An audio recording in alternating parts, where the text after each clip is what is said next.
Hi friends, welcome to Renna Samayal. இன்னைக்கு என்ன சமையல் பார்க்க போறோம்னா ரொம்ப சுவையான மத்தி மீன் குழம்பும் பாறை மீன் வறுவலும் பார்க்க போறோம்.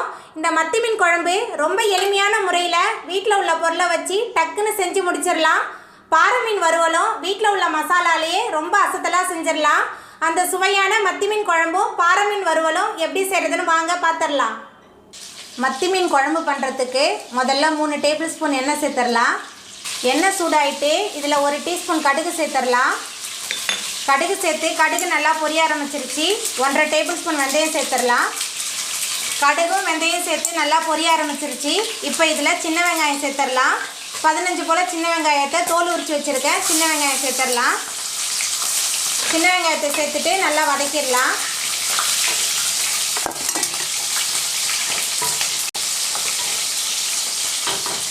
வெங்காயம் நல்லா வதங்கிருச்சு. இப்போ இதில் 2 பச்சை மிளகாய் சேர்த்துடலாம். அது கூடவே கொஞ்சமாக கருவேப்பிலை, அதுக்கப்புறமா 2 தக்காளி பழத்தையும் 10 போல் சின்ன வெங்காயத்தையும் மிக்ஸி ஜாரில் சேர்த்துட்டு விழுதை அரைச்சி வச்சுருக்கேன். அந்த விழுதை சேர்த்துடலாம். சேர்த்துட்டு நல்லா வதக்கிடலாம். நம்ம சேர்த்த வெங்காயம் தக்காளி எல்லாம் நல்லா வதங்கி வரணும். அது வரைக்கும் நல்லா வதக்கிடலாம்.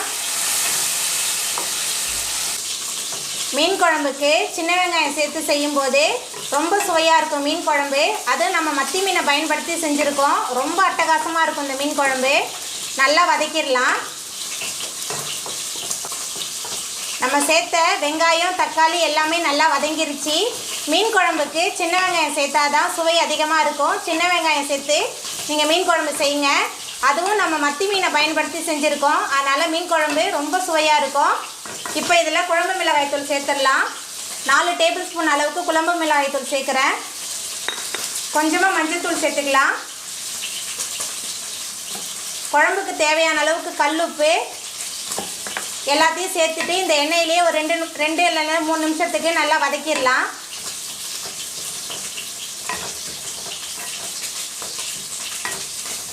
நம்ம சேர்த்த மசாலா எல்லாம் நல்லா வதங்கிருச்சு. இப்போ இதில் புளி தண்ணி சேர்த்துடலாம். நெல்லிக்காய் சைஸ் புளியை தண்ணியில் ஊற வச்சு கரைச்சி வச்சுருக்கேன். இப்போ புளி தண்ணி சேர்த்துடலாம். அதுக்கப்புறமா குழம்புக்கு தேவையான அளவுக்கு தண்ணி சேர்த்துக்கலாம். தண்ணி சேர்த்துட்டு நல்லா கலந்து விட்டுடலாம்.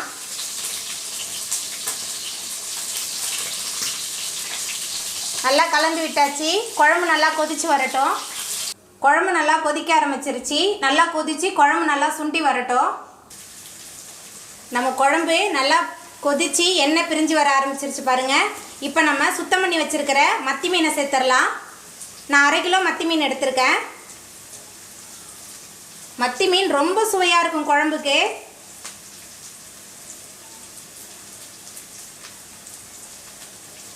மீனை சேர்த்துட்டு நல்லா கலந்து விட்டுடலாம்.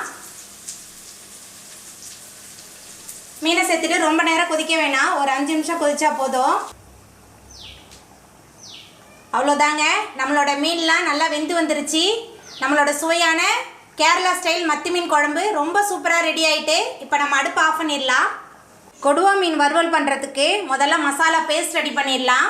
அதுக்கு 3 டேபிள் ஸ்பூன் குழம்பு மிளகாய் தூள், கொஞ்சமாக உப்பு சேர்த்துக்கலாம். அதுக்கப்புறமா இஞ்சி பூண்டு விழுது 1.5 டேபிள் ஸ்பூன், கொஞ்சமாக புளி தண்ணி எல்லாத்தையும் சேர்த்துட்டு நல்லா கலந்துக்கலாம். நம்ம சேர்த்த மசாலா இஞ்சி பூண்டு விழுது உப்பு எல்லாமே நல்லா கலந்து வரணும். நல்லா கலக்கிக்கலாம். நம்ம சேர்த்த மசாலா உப்பு எல்லாமே நல்லா கலந்துருச்சு. இப்போ இதில் மீனை போட்டு பெசரி வச்சிடலாம். நான் கொடுவா மீன் எடுத்திருக்கேன்.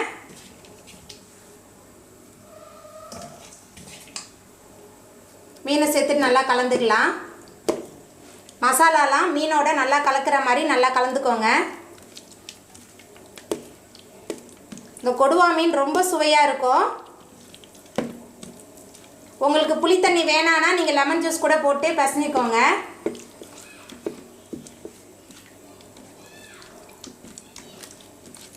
நம்ம சேர்த்த மசாலாலாம் மீனோட நல்லா கலந்து வச்சாச்சு. இது அப்படியே 1 மணி நேரத்துக்கு நல்லா ஊறட்டும்.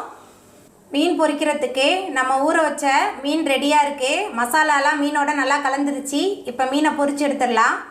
மீன் பொரிக்கிறதுக்கு எண்ணெய் சேர்த்துடலாம். எண்ணெய் சேர்த்தாச்சு. எண்ணெய் நல்லா சூடாகி வரட்டும். எண்ணெய் சூடாகிட்டு இப்போ அடுப்பை குறைவான தணலில் வச்சு நம்ம மீனெல்லாம் பொரிச்சு எடுத்துடலாம்.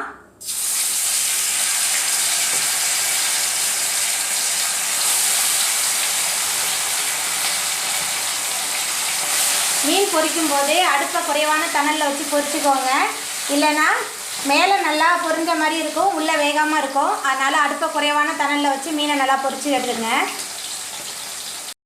மீன் எல்லாமே நல்லா பொரிஞ்சிருச்சு. இப்போ மீனெல்லாம் நம்ம எடுத்துடலாம். அவ்வளோதாங்க, இந்த மத்தி மீன் குழம்பும் பாறை மீன் வறுவலும் ரொம்ப சூப்பராக ரெடி ஆகிட்டு லஞ்சுக்கு ரொம்ப சூப்பராக இருக்கும். நீங்களும் உங்கள் வீட்டில் இந்த பாறை மீன் வறுவலும் மத்தி மீன் குழம்பும் செஞ்சு பாருங்கள். இந்த வீடியோ உங்களுக்கு பிடிச்சிருந்தா லைக் பண்ணுங்கள், ஷேர் பண்ணுங்கள், கமெண்ட் பண்ணுங்கள், சப்ஸ்கிரைப் பண்ணுங்கள். அப்படியே பக்கத்தில் உள்ள பெல் பட்டனையும் கிளிக் பண்ணிடுங்க. நன்றி.